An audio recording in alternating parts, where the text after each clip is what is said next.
In Science Chapter 2 Human Body, the Skeletal System, we shall now move to the next topic, joints. Now our bones are rigid. Rigid means stiff structures that cannot bend. So joints provide flexibility to the body by allowing the bones to move in different directions. Now, the joints are the points of movement within the skeletal system and are thus important components of the body. Now, the bones are held together at the joints by very strong tissues called ligaments.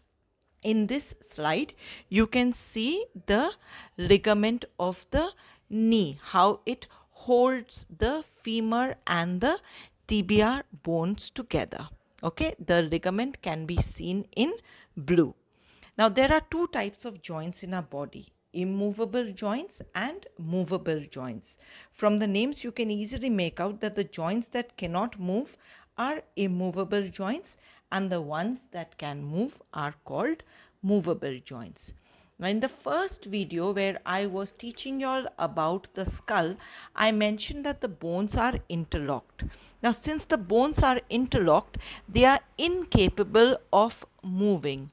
In this slide, you can see how the skull bones are interlocked. The skull bones and the tooth socket. Socket means a hollow space into which something fits. Now, when you were small, you lost your milk teeth and you must have noticed that there was a hollow in your gums. So that is the space into which each of your teeth would fit in, and that is known as the tooth socket.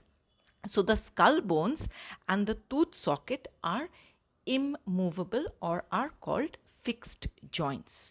Now coming to movable joints, there are several kinds of movable joints. We have hinge joints, ball and socket joints, pivot joints and gliding joints. We shall start with the hinge joint. Now this joint is present in the elbow, knee, toes and fingers. Okay, this joint allows uniaxial, uniaxial movement. What is the meaning of uniaxial?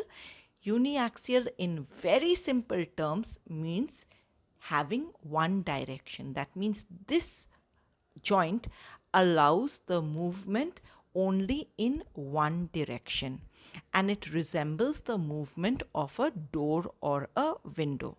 Now in this slide you can see what a hinge looks like. You must have seen this on doors and windows in your house, and you must have also noticed that the hinge allows the door or the window panel to move only in one direction. Now this is just an example as to what a hinge looks like. Okay, don't go looking for it in your body. Now in the elbow joint, the ulna works as a hinge, so only forward movement is possible.